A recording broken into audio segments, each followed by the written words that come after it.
A pious old man needed to travel by train with some very heavy luggage.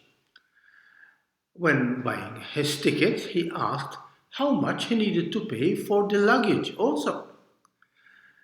The ticket collector happened to be a friend, and he told him, "You don't have to worry about the luggage ticket. I will be traveling on the same train and will make sure no one asks you for it till the last station." The old man looked at him and said, "But my journey will not stop there." "How far will you be traveling?" asked the perplexed ticket collector. "Well," answered the old man, "I have to go beyond these worldly stations. When I do, I shall find God waiting for me at that last station. Who will help me to get through that station? Today I can cheat my way through many stations, but when I meet God, will I be able to fool Him also?" What is temptation?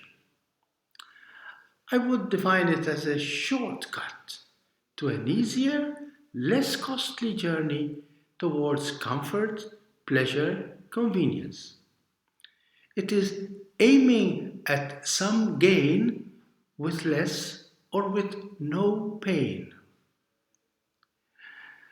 Jesus became one of us so that we will never be alone in this journey. In today's readings, we find him facing our own temptations. Evil always presents itself as a shiny, pleasant, attractive path that leads to a false, meaningless, and empty life. The story of Adam and Eve is a masterpiece. Our first parents had it all: heaven on earth, paradise. They could eat all the fruits from all the trees in that mythical Garden of Eden.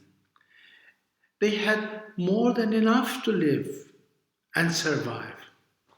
But there was one condition: never forget that all this is a gift coming from a loving giver. The tree in the middle of the garden was God Himself, the giver of life. And the whole point of the story is that refusing to acknowledge and respect the giver will simply destroy the gift. In simple terms, refusing to say thank you in life destroys all the joy and all the meaningfulness of life. Consumption, exploitation, adoring false gods are the three biggest temptations or challenges that are at the root of all evil, all cruelty, all pride.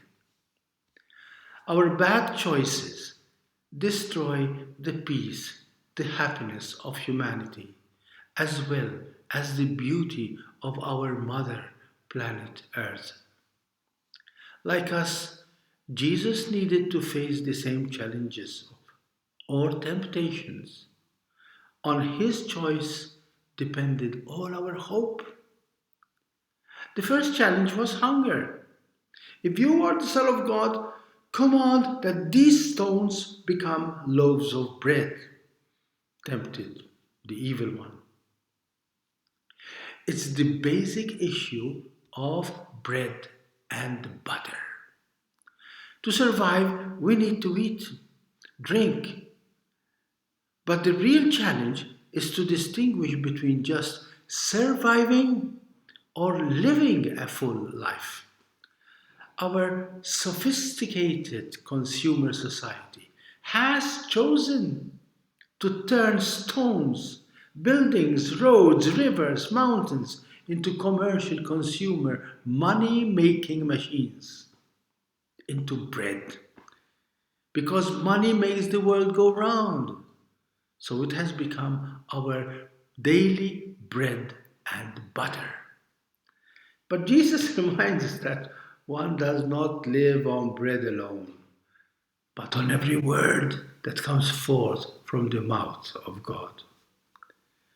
By themselves, all the money, all the comforts, shopping, development, they will only create pollution, wars, unhappiness, brokenness, death, if we do not live by the only word that exists in God's dictionary: love.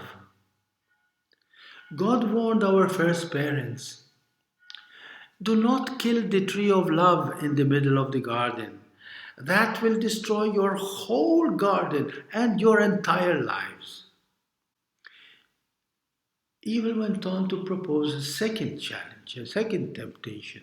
If you are the Son of God, throw yourself down from the temple pinnacle. He will command his angels and they will support you, lest you dash your foot against a stone. In other words, exploit your good connections. Use your power as Son of God. Show how special, how privileged you are. This is the challenge. Renouncing to our own responsibilities and instead exploiting the love others have for us.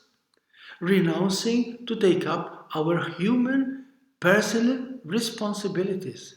We become manipulators, shifting the burdens of life onto others rather than carrying them ourselves with dignity and responsibility.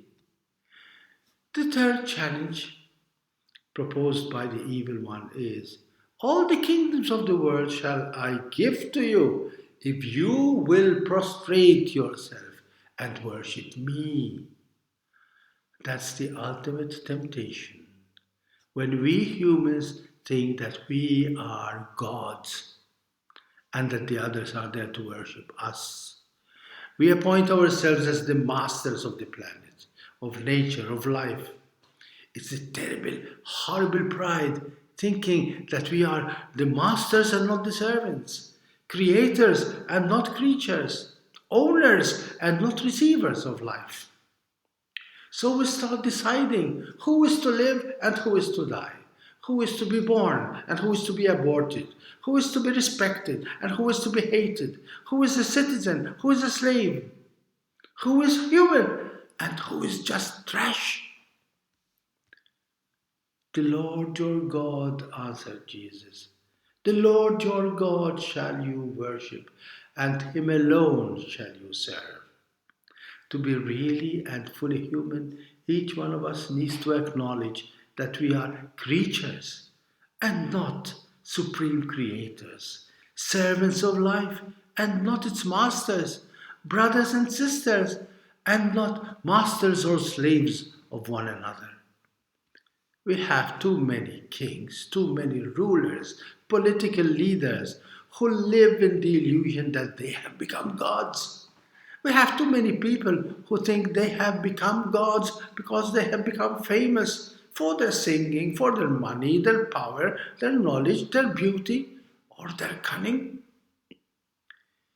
If only we accept not to touch, to exploit, or destroy that unique, fragile, but life giving tree in the middle of the garden of life, then we will be able to enjoy, to share, rejoice in the fruit of all the other trees, all the other shrubs, plants, mountains, rivers, seas that make our planet indeed the Garden of Eden that God has always intended it to be. Thank you, and God bless you.